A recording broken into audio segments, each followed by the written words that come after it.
नमस्कार, आप देख रहे हैं दूरदर्शी टाइम और मैं हूं सचिन पाठक। हाल ही में उत्तर प्रदेश सरकार द्वारा उनका वार्षिक बजट पेश हुआ। क्या है इस बजट में खास और किन किन को क्या क्या सौगातें मिल रही हैं और क्या इस बजट की खामियां रही हैं, इसी पर परिचर्चा के लिए हमारे साथ अर्थशास्त्री प्रोफेसर शिखा वर्मा जी हैं। आइए उनसे जानते हैं कि इस बजट में क्या क्या खास है और ये बजट किस प्रकार का रहा है और कैसा बजट रहा और क्या कुछ खास रहा। बहुत बहुत स्वागत है मैडम आपका। Thank you sir. हमारा जो ये बजट आया यूपी का बजट, ये 11 फरवरी को जो पेश हुआ है, सुरेश कुमार खन्ना जी ने किया। इसकी एक थीम रखी गई, वो थीम नव निर्माण के 9 वर्ष थीम पेश किया गया।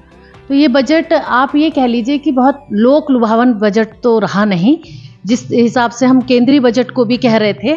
उम्मीद ये थी कि शायद चुनाव आने वाला है तो कुछ लोक लुभावन हो, लेकिन वो चीज़ देखी नहीं गई। ये जो बजट हमारा पेश हुआ है, ये पिछले बजटों की तुलना में बड़ा बजट माना जा रहा है। ये 12.9% इसको बड़ा किया गया है। अब बड़ा बजट है तो बड़ा बजट का मतलब है कि कई चीज़ों को इसमें लिया गया है। हम आगे जब बात करते हैं, इसकी प्राथमिकताओं की बात करते हैं, तो जैसे कि हमने सेंट्रल बजट में देखा कि इंफ्रास्ट्रक्चर को महत्व दिया गया है, ऐसे ही हमारे यूपी के बजट में इंफ्रास्ट्रक्चर को महत्व दिया गया है, शिक्षा को महत्व दिया गया है, महिलाओं पे फोकस किया गया है और स्वास्थ्य पे ध्यान दिया गया है। यहाँ पे एक चीज़ और मैं कहना चाहूँगी कि जैसे हमारा लॉन्ग टर्म ये बजट है, इसमें हमने ये नहीं देखा है कि ये शॉर्ट टर्म में हमको कोई लाभ दे रहा है। लॉन्ग टर्म को जब हम देखते हैं तो वहाँ पे निवेश को हम ज़्यादा ध्यान देते हैं। तो उसी चीज़ को ध्यान में रखते हुए, सेंट्रल के बजट को ध्यान में रखते हुए, क्योंकि जो सेंट्रल की योजनाएं हैं वही हमारी यूपी में भी आ रही हैं, तो वहाँ पे हम इस चीज़ को ध्यान में रख के कि हाँ, सेंट्रल की चीज़ों को भी दिमाग में रख के हमने यहाँ पे निवेश को ज़्यादा से ज़्यादा तवज्जो दी है। उसके लिए हमने इंफ्रास्ट्रक्चर को, जो आप जिसे हम कह सकते हैं कैपिटल इंफ्रास्ट्रक्चर, उसमें 19.9 करके 19.5 का बजट हमारा खर्च का प्रावधान रखा गया है, जिसमें आपका यातायात आ जाएगा, आपका रेल आ जाएगा, पुल आ जाएंगे। इन सब चीज़ों को जब हम बढ़ाएंगे तो यहाँ हम ये नहीं कह रहे, जैसे हम ये पहले कहते थे कि हमारी इकोनॉमी जो कंज्यूमर बेस इकोनॉमी है, मींस कि कंजम्पशन पे हम ज़्यादा ध्यान देते थे। आपने पहले के बजटों को देखा होगा कि उसमें हम आमदनी को बढ़ा रहे हैं, हम टैक्स रिबेट देके पैसा लोगों के पास इकट्ठा कर रहे हैं, हम और चीज़ों में राहत देके कि हमारे पास पैसा आया और हम उसको फिर खर्च कर रहे हैं। तो अब की बार ये नहीं है, अब की बार थोड़ा हमने चाइना वाली उसको अपनाया है कि हम लॉन्ग टर्म को जब हम ध्यान में देंगे तो वहाँ पे तुरंत वाली चीज़ों को नहीं देखेंगे, हम निवेश को देखेंगे। इसलिए यहाँ इंफ्रास्ट्रक्चर को ध्यान गया। जब हम शिक्षा की बात कर रहे हैं तो शिक्षा पे हमारा 12.4% जो है वो प्रावधान रखा गया है। स्वास्थ्य की बात कर रहे हैं तो 6% करा गया है, और हम अगर कृषि की बात कर रहे हैं तो टोटल बजट का 9% हमारा वो रखा गया है। अब जब हम आगे बात करते हैं कि महिलाओं की, इसमें सेंट्रल में तो खैर महिलाओं के लिए उतना नहीं किया गया है, लेकिन जब हम यूपी के बजट की बात कर रहे हैं तो वहाँ पे किसानों के लिए तो बहुत कुछ नहीं किया गया है। हाँ, अगर ये कहा गया है कि अगर वो नलकूप से सिंचाई कर रहे हैं तो उनको जो बिजली की आपूर्ति है वो फ्री की जाए। प्राकृतिक खेती को ध्यान दिया गया है कि बढ़ाने के लिए कई करोड़ रुपए का बजट इन्होंने दिया है। हाँ, महिलाओं की अभी मैं जो बात कर रही थी कि महिलाओं के लिए इन्होंने कुछ चीज़ों, आप कह लीजिए कि महिलाओं के इस पे फोकस किया है। जैसे हमारी मेधावी जो बच्चियां हैं उनको स्कूटी प्रदान करने की बात करिए तो जिसमें 400 करोड़ रुपए का फंड रखा गया है।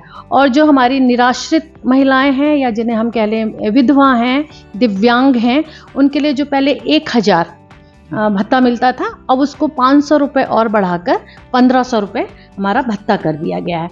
सेफ सिटी की हम कहते हैं ना, कोई भी देश तब आगे बढ़ता है जब हम हर चीज़ कर लें, लेकिन वहाँ पे अगर महिलाओं को या अन्य को सामाजिक सुरक्षा नहीं मिल रही है और अपने यहाँ थोड़ा सा मतलब इस चीज़ का बैकग्राउंड थोड़ा सा वैसा है कि महिलाएं रात में ड्यूटी नहीं कर सकती हैं, क्यों उनको वो सेफ पॉइंट उनको नहीं मिलता है। तो इस चीज़ को ध्यान में रखते हुए सेफ सिटी को ध्यान में रखा है, जिसमें सीसीटीवी कैमरे के नेटवर्क को बढ़ाया गया है।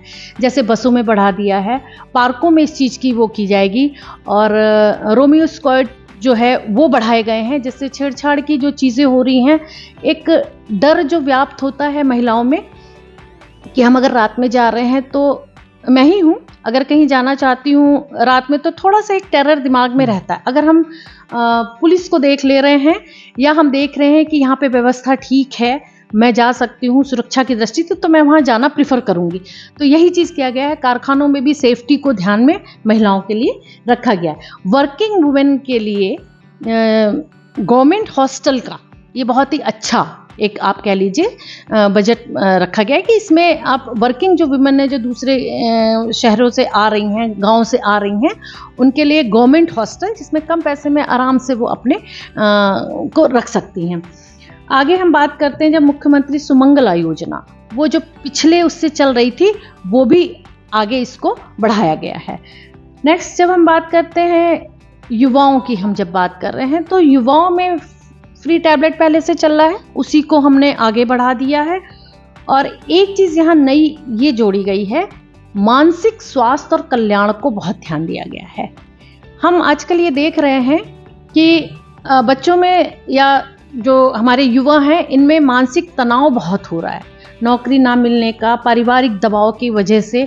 तो अगर वो मानसिक रूप से स्वस्थ हैं तो ही आगे कुछ कर सकते हैं, आगे कुछ आप कह लीजिए रिसर्च वर्क कर सकते हैं, या कुछ भी आगे बहुत सारी चीज़ें कर सकते हैं। तो उसको ध्यान में रखते हुए सरकार ने 14.50 करोड़ रुपए का बजट दिया गया है, और हर महाविद्यालय में और यूनिवर्सिटी में इनकी एक अलग अपॉइंट किए जाएंगे, जिससे बच्चों को काउंसलिंग की जा सके, उनकी प्रॉब्लम को हम समझ सकें, उनकी प्रॉब्लम को समझ के हम उनको बता सकें कि आप इस तरीके से अपने मानसिक स्वास्थ्य को सही करके आगे बढ़ सकते हैं।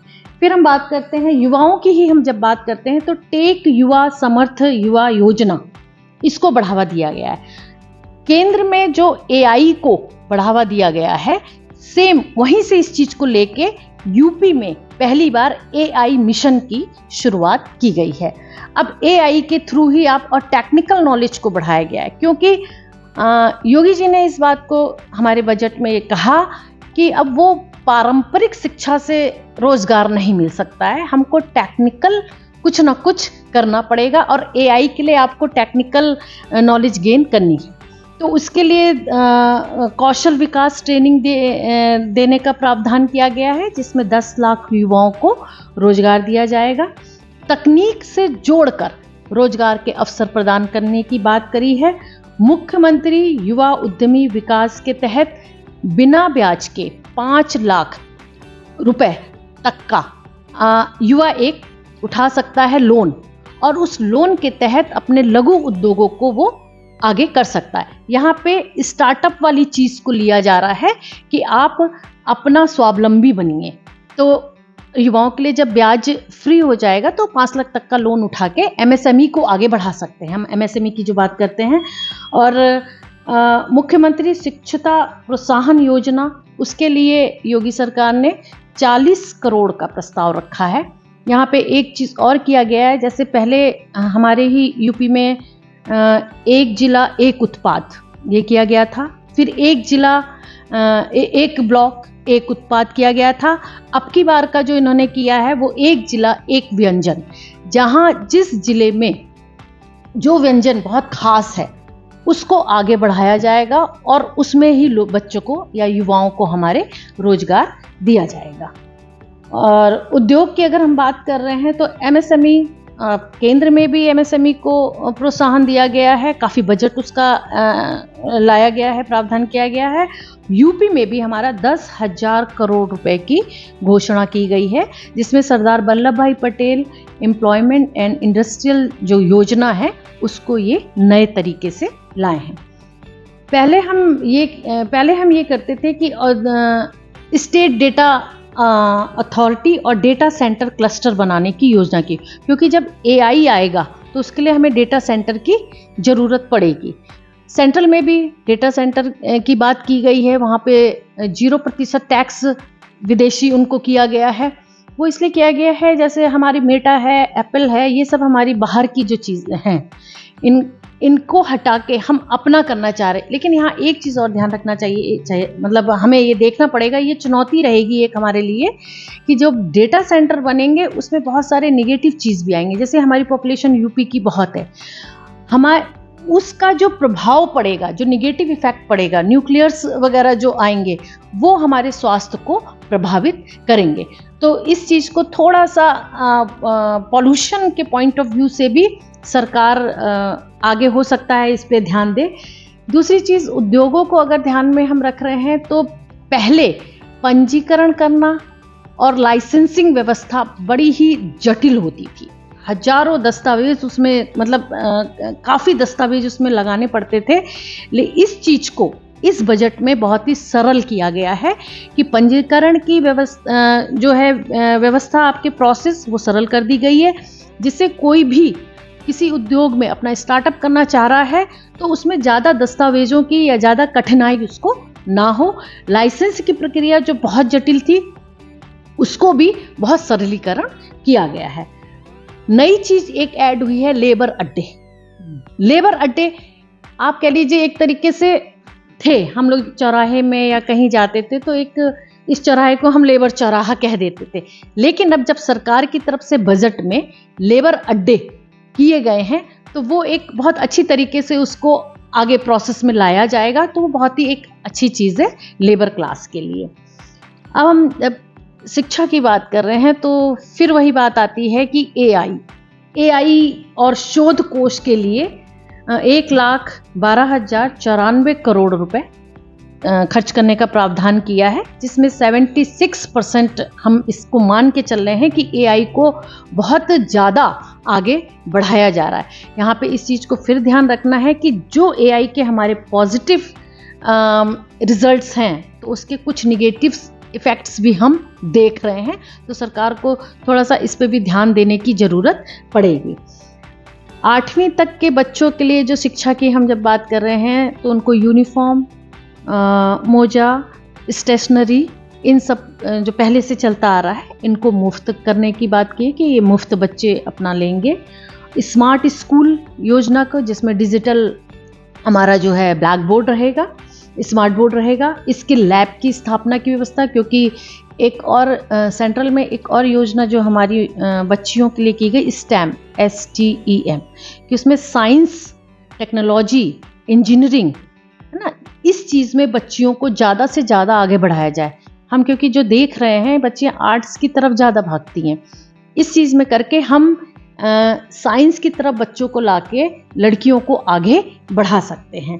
तो यहाँ इसके लैब की इसीलिए व्यवस्था की गई है, और जो गर्ल्स हॉस्टल की वहाँ बात की गई है, यहाँ भी यूपी गवर्नमेंट में जो बजट आया है उसमें भी हॉस्टल्स की इसीलिए बात करी, क्योंकि अगर कोई बच्चा अगर गाँव में है तो वो अगर साइंस पढ़ रहा है उसको प्रैक्टिकल भी देने हैं। आर्ट्स में तो चलिए आप बुक के थ्रू हिस्ट्री, ज्योग्राफी और ये पढ़ सकते हैं, लेकिन साइंस पढ़े तो उसके लिए क्लासेस अटेंड करना बहुत ज़रूरी है। तो ये एक बहुत अच्छी चीज़ जो हॉस्टल वाली चीज़ है वो की गई है। ये कुछ मेन जो प्राथमिकताएं थी वो यूपी बजट की मैंने आपको। अच्छा मैम, मैं जानना चाहूँगा कि अभी जो बजट आया इससे पहले केंद्र सरकार का बजट था जी, दोनों में क्या क्या समानताएं और असमानताएं देखती हैं आप? अब जैसे हम जब समानता की बात कर रहे हैं तो कॉरिडोर्स जो बन रहे हैं केंद्र में भी आया है और यहाँ पे भी आया है। महिलाओं के लिए जो हॉस्टल की बात की गई है वो केंद्र में भी आई है, यहाँ पे भी आई है। हमारे यूपी, हमारे लखनऊ को वो सिटी बनाया जा रहा है, AI सिटी बनाया जा रहा है, तो AI का वहाँ बहुत ज़्यादा तवज्जो दी गई है और यहाँ भी दी गई है। तो इस तरीके से कई सारी समानताएं हैं। और एयरपोर्ट का जब आपने देखा वहाँ, तो हमारा जेवर एयरपोर्ट जो इंटरनेशनल एयरपोर्ट है, तो वो चीज़ यहाँ पे है, तो उसको भी हमें उससे लाभ मिलेगा। और इंफ्रास्ट्रक्चर पे वहाँ ध्यान दिया गया है, सेम चीज़ यहाँ ध्यान दी गई है कि आप जब यातायात हमारा सुगम हो जाएगा, रेल कॉरिडोर्स बढ़ेंगे, सड़क हमारी अच्छी हो जाएगी, पुल हमारे बनेंगे, तो उस चीज़ को हम इकोनॉमी को बढ़ाने के लिए वो हमारे लिए बहुत अच्छा है। क्यों? हम कनेक्टिविटी हमारी बढ़ेगी, और जब कनेक्टिविटी बढ़ेगी तो एक जगह का जो उत्पादन है वो दूसरी जगह, हम जैसे मान के चल रहे हैं कि पूरब से पश्चिम और पश्चिम से दक्षिण, हम कहीं भी आराम से उत्पादन अपना ले जा सकते हैं, ला सकते हैं, निर्यात कर सकते हैं, आयात कर सकते हैं। तो वहाँ पे भी AI को महत्व दिया गया, यहाँ भी इंफ्रास्ट्रक्चर को वहाँ भी ध्यान दिया गया, शिक्षा पे वहाँ भी ध्यान दिया गया, शिक्षा पे यहाँ भी। स्वास्थ्य से अगर हम रिलेटेड कर रहे हैं तो स्वास्थ्य में यहाँ अगर 6% हमको किया गया है, तो वहाँ पे आप बात करेंगे कि कैंसर की दवाओं को सस्ता किया गया है, जो आज की सबसे बड़ी महामारी के रूप में आ रही है। तो वहाँ पे भी स्वास्थ्य को ध्यान दिया गया और यहाँ पे भी स्वास्थ्य को ध्यान दिया गया है। हम डिफरेंस की अगर बात कर रहे हैं तो कुछ चीज़ें जैसे केंद्र में आई हैं, लेकिन हमारे यूपी के बजट में उसको नहीं देखा गया है। जैसे आप कह लीजिए कि किसानों का आप देख लीजिए ना, किसानों को बहुत बेनिफिट यहाँ नहीं दिया गया है। हम अगर अपने देश को ये मान रहे हैं, हमारा जो देश है वो कृषि पर ही आधारित है और एक बैकबोन हमारा कहा जाता है कि भारतीय अर्थव्यवस्था की रीढ़ है। वहाँ पे जो चीज़ किया गया है उस हिसाब से यहाँ पर उस चीज़ को इग्नोर किया गया है, तो ये एक थोड़ा सा है। और टैक्स से रिलेटेड बहुत सी चीज़ें हैं जो वहाँ पे भी खैर नहीं की गई है, और यहाँ पे भी आप कह लीजिए टैक्स को अगर सरलीकरण की बात कर रहे हैं कि हाँ सरल किया गया है, तो वहाँ पे ये कहा गया है कि रिबेट तो कोई नहीं मिला है, लेकिन टैक्स को हम सरल कर रहे हैं। जो पहले आप कह लीजिए दंडात्मक जो पनिशमेंट मिलता था वो अब हमारा जुर्माने के रूप में होने लगा है। टेक्सटाइल को इतना नहीं ध्यान दिया गया है यहाँ पर, और वहाँ पे टेक्सटाइल को ध्यान दिया गया है। सेंट्रल वाले में टेक्सटाइल को ध्यान दिया गया है। लमसम हम ये कह सकते हैं जैसे वहाँ रक्षा पर ज़्यादा बजट है ना, रक्षा पर ज़्यादा बजट किया गया है। यूपी का अपना रक्षा से रिलेटेड कोई ऐसा चीज़ नहीं है, जबकि बजट में थोड़ा बहुत तो आना चाहिए, उस चीज़ को इग्नोर किया गया है। मैम, बजट जब पेश होता है तो एक शब्द सुनने में आता है घाटे का बजट। तो ये घाटे का बजट क्या होता है, थोड़ा सा व्यूअर्स भी हमारे जानना चाहेंगे कि क्या घाटे का बजट होता है। उस बजट को भी शायद घाटे का बजट ही कहा गया है। हाँ, देखिए घाटे के बजट में जैसे हम अपने घर का बजट, जैसे हम आम भाषा में कहना चाहेंगे जिस प्रकार हमारे घर का बजट होता है, सेम वही है। बस हम एक साल में एक बड़े पैमाने पे हम उस बजट को ले रहे हैं, कितना आया और कितना गया, या हमारी आमदनी कितनी और हमारा खर्चा कितना। घर के बजट में जब हम देखते हैं कि खर्चा हमारा आमदनी से ज़्यादा है तो वो घाटे में जा रहा। आम भाषा में मैं समझाना चाह रही हूँ, सेम चीज़ यही है कि जब हमारी आमदनी सरकार की कम है और खर्चा हमारा ज़्यादा है, तो इन दोनों का डिफरेंस आ जाएगा, जिसे हम राजकोषीय घाटा के नाम से कहते हैं। और वो घाटा हमारा लगातार, मानिए मैं ये बात कर रही हूँ कि मैं इंफ्रास्ट्रक्चर पे हमारे बजट में बहुत ध्यान दिया गया है, ठीक है, दिया जा रहा है, निवेश को बढ़ाया जा रहा। अब निवेश बढ़ाने के लिए पैसे की ज़रूरत है, वो मनी कहाँ से आएगा। अब हमें सड़क भी बनानी है, हमें पुल भी बनाना है, हमें रेल कॉरिडोर्स भी बनाने हैं, तो उसके लिए पैसे की ज़रूरत है। तो वो प्रायोरिटी पे जब हमारी चीज़ है तो हम उसमें पैसा लगाएंगे, उसको बीच में रोक नहीं सकते हैं। तो यहाँ क्या हुआ, जो पैसा आ रहा है सरकार के पास, आमदनी वो कम हो गई और खर्चा हमारा बढ़ गया, तो वो हमारा घाटे का बजट कहलाता है। तो इसको कम करने के लिए, मतलब अब पिछली बार से एक लिमिट जो यूपी सरकार ने लिमिट रखी है वो 3% की रखी है कि हम घाटे को कम से कम 3% पे लिमिट रखें, क्योंकि अगर हमारा घाटा बहुत ही बढ़ता जाएगा तो अर्थव्यवस्था फिर आगे बढ़ेगी नहीं। सेम घर वाली स्थिति हो जाएगी कि खर्चे हम बहुत कर रहे हैं और आमदनी हमारी आनी है। मैम, ये जो बजट आ रहे हैं लगातार घाटे के बजट पेश हो रहे हैं, चाहे वो इससे पहले केंद्र सरकार का बजट हो, राज्य सरकार का, या पिछले सरकार में भी जो बजट आए थे घाटे के बजट ही प्रस्तुत हो रहे हैं। तो क्या इस प्रकार के घाटे के बजट आने से देश की अर्थव्यवस्था पर कोई प्रभाव पड़ रहा है, या आम जनता पर इसका क्या असर हो रहा है? देखिए, घाटा तो घाटा ही है। जब घाटे का बजट आएगा तो उसका लोड अर्थव्यवस्था पे पड़ना ही है। हम आम भाषा में अगर कहें कि मेरी आमदनी अगर ज़्यादा है और मैं आराम से खर्च कर रही हूँ, मेरी आमदनी कम है, मैं खर्चे को या तो मुझे लिमिट करना है या मैं खर्चे को बढ़ाऊंगी तो मुझे उधारी लेनी पड़ेगी। सेम चीज है, जब घाटा आएगा तो हमें उधारी लेनी पड़ेगी, हम चाहे बाहर की विदेशी संस्थाओं से लें या अपने ही यहाँ से लें, तो ये घाटा अर्थव्यवस्था पे तो निगेटिव असर डालता है। लेकिन हाँ, यहाँ एक चीज हम ये कह सकते हैं कि पिछली बार की तुलना में अब की बार जो राजकोषीय घाटा है उसमें थोड़ा कम आंका गया है या कम आया है। तो हम ये कह सकते हैं कि पिछले से थोड़ा, लेकिन लगातार घाटे का बना रहना वो अर्थव्यवस्था के लिए अच्छा साइन नहीं है। क्यों? जब हमारी अर्थव्यवस्था पे लगातार घाटे की चीजें आएगी तो उसका लोड आम जनता के ऊपर पड़ेगा, वो भी किस रूप में? टैक्स के रूप में। और हम सब इस चीज को देख रहे हैं, चाहे आप टोल टैक्स ले लो, चाहे आप इनकम टैक्स ले लो, चाहे आप जीएसटी ले लो, आप जहां जाइए आपको टैक्स देना है। तो इस घाटे को पूरा करने के लिए हम आम लोगों पे ही टैक्स लगेगा, क्योंकि और अदर आप रिसोर्सेज कहीं से और ढूंढ नहीं सकते हैं कि हमने खोदा और हमको मिल गया। तो वो चीज़ हमारे ऊपर ही पड़ेगा, आम जनता के ऊपर ही पड़ेगा। जो टैक्स पेयर्स हैं उनको, या मिडिल क्लास आप कह लीजिए, जो बहुत ये हो रहा था कि मिडिल क्लास को कुछ राहत मिलेगी, तो वो कुछ भी नहीं। टैक्स पे टैक्स हमारे पिछली बार से ही बढ़ना शुरू हो गए, तो वो अर्थव्यवस्था के लिए सही तो नहीं है। लेकिन हाँ, इस घाटे को अगर कम करना है तो हमें सरकार को रोजगार बढ़ाना पड़ेगा। आप रोजगार को बढ़ा के लोगों की जेब में आमदनी ला के आप इस चीज को पूरा कर सकते हैं। अच्छा, एक चीज़ और जानना चाहूँगा मैं, पिछले बजटों में और इस बजट में क्या अंतर देखती हैं आप? पिछले से पिछले बजट जब हम देखते हैं तो एक, आप कह लीजिए, एक बड़ा उतावलापन होता था कि बजट आ रहा है, और लोग टीवी की स्क्रीन पे बैठ जाते थे। लोक लुभावन एक बजट होता था।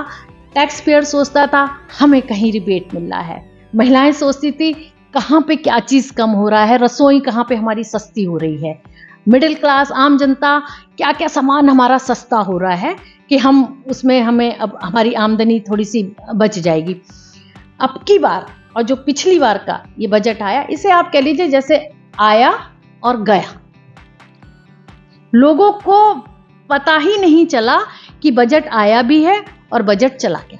वो एक, आप कह लीजिए, जिज्ञासा ही नहीं लोगों में, जो मैंने भी देखा कि लोगों में वो जिज्ञासा ही नहीं रही कि हाँ बजट आ रहा है, हमें देखना है। बदलाव बहुत बड़ा आया है।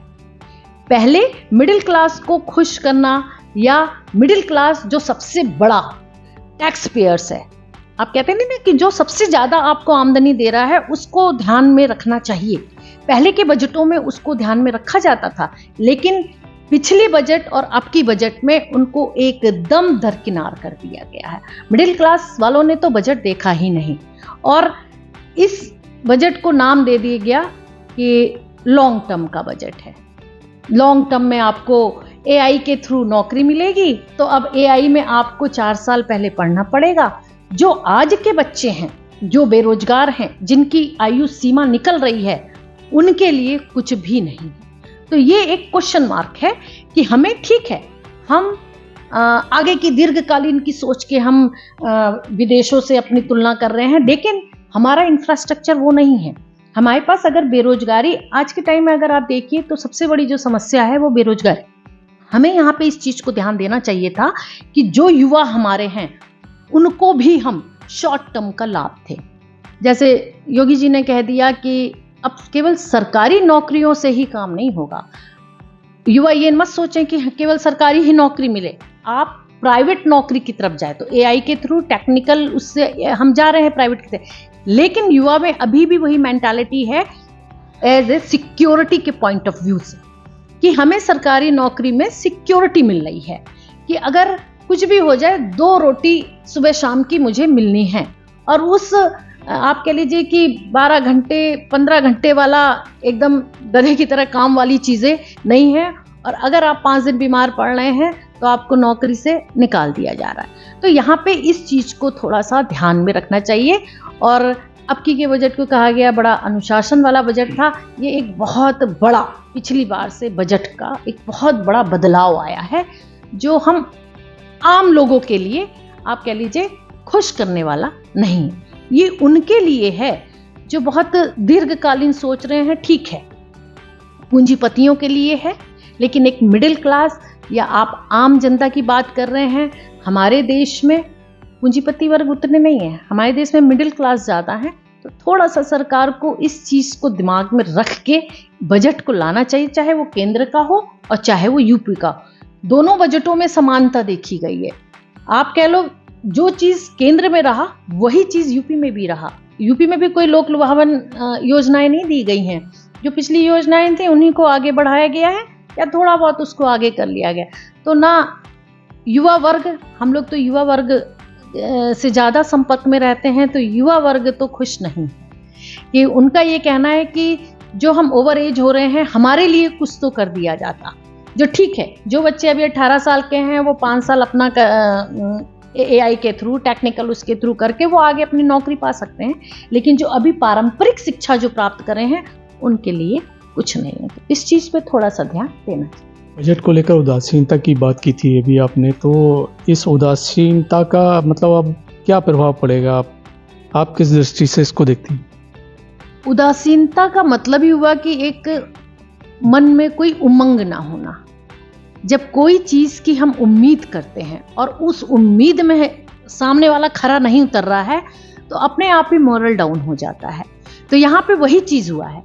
जो हमारे टैक्स पेयर्स हैं वो एकदम उदास, उसमें हम भी आते हैं, आप भी आते होंगे, उसमें एक उदासीनता वाली चीज़ ये चली है कि एक आप कह लीजिए ना कि काम कि हम क्या करें, कुछ नई चीज़ करने की चाह नहीं है कि नहीं हम अपना पूरा देंगे लेकिन हमको जितना हम दे रहे हैं वो मिल नहीं रहा है। तो अगर समाज में ये जो उदासीनता शब्द हमारे इकोनॉमिक्स में भी आता है, ये चीज़ ज़्यादा व्याप्त हो जाएगी तो वो मानसिक आप कह लीजिए स्वास्थ्य के लिए सही नहीं है। जो मैंने बात करी इसके पहले कभी नहीं मानसिक स्वास्थ्य पे ध्यान दिया गया था। आप ये देखेंगे कि 6-7 साल से ही जो युवाओं में हम लोग के संपर्क में बच्चे रहते हैं उनमें एंजाइटी की प्रॉब्लम, उनमें डिप्रेशन की प्रॉब्लम। तो ये जो उदासीनता जब ज़्यादा चरम पे जाती है तो वो डिप्रेशन में जाती है। यहाँ मैं बात एक लिंक मतलब जोड़ना चाहूँगी युवाओं को लेके कि जब आप उदासीन वो इसलिए हुए कि मुझे रोजगार नहीं मिल रहा, जब वो उदासीन हो जाएगा वो डिप्रेशन में जाएगा। हमें यहाँ पे यूपी के गवर्नमेंट यूपी के बजट में हमने कहा कि मानसिक स्वास्थ्य पे बजट एलोकेट किया है कि इतना हमें मानसिक स्वास्थ्य और कल्याण पे करना है। ये क्यों ज़रूरत पड़ी? क्योंकि 5-6 साल से वो चीज़ें धीरे धीरे धीरे आना शुरू हुई और अब आप देखेंगे कि ये चीज़ और बढ़ेगी। तो एक आप कह लीजिए मानसिक असंतुष्टि वाला माहौल वो है। लोग एक स्थिरता वाली उसमें चले गए हैं कि भाई कुछ अब होना नहीं है, बस ठीक है जो चल रहा है वो चलने दो। तो एक ये स्थिति समाज में आ गई है। मैं कई सारे उसमें गई, परिचर्चा में गई, वहाँ मैं ये कहना चाहूँगी कि जो बहुत बड़े बड़े लोग हैं वो बजट को देख रहे थे और ये कह रहे थे कि हमें कुछ समझ में नहीं आ रहा है कि इस बजट में है क्या। जो पढ़ा लिखा वर्ग है वो कह रहा था कि इसमें है क्या, हमें 2 बार देखना पड़ रहा है, हमें 3 बार। क्यों? क्योंकि वो आम जो लोग हैं उनके लिए उसमें कुछ भी नहीं था। कॉरपोरेट वाले जो बैठे होंगे उनकी समझ में वो चीज़ आ रहा होगा, है ना। तो वो एक आप जो उदासीनता का पूछ रहे हैं तो वो एक थोड़ा सा आप कह लीजिए वो ग्राफ गिरेगा। एक उत्सुकता वाली चीज़ में किसी काम को करना और एक हम चाह लें कि हमको कुछ अब आगे मिलना नहीं है उसमें काम करना, ये दोनों अंतर बहुत ही वैसे तो समाज के लिए थोड़ा सा एक माइनस पॉइंट जाएगा। तो लास्ट में एक प्रश्न आपसे ये पूछूंगा कि रेटिंग में अगर 10 में से कितने नंबर देना चाहेंगे तो कितने मार्क्स आप दें? यूपी के बजट को 10 में से मैं 4 देना चाहूँगी, क्योंकि जो सबसे बड़ी हमारी दिक्कत है वो बेरोज़गारी है और इसी से ही देश मजबूत होगा जब हमारे युवाओं को रोज़गार मिलेगा। और मेरा ये मानना है कि अगर रोज़गार नहीं तो जेब में पैसा नहीं है और पैसा नहीं है तो वो बेरोज़गार आदमी की स्थिति, मानसिक स्थिति ठीक नहीं रहेगी। Thank you. अभी आपने जाना अर्थशास्त्री का इस बजट के बारे में क्या कहना है। पिछले बजटों की तरह इस बजट में भी आम आदमी के लिए कुछ विशेष नहीं है, क्योंकि ये बजट भी आम आदमी के लिए निराशाजनक बजट के रूप में रहा है। साथ ही इस बजट के प्रति लोगों में उदासीनता भी देखी गई है। इस बजट के बारे में आपकी क्या प्रतिक्रिया है? अपने सुझाव हमें कमेंट बॉक्स में अवश्य दें।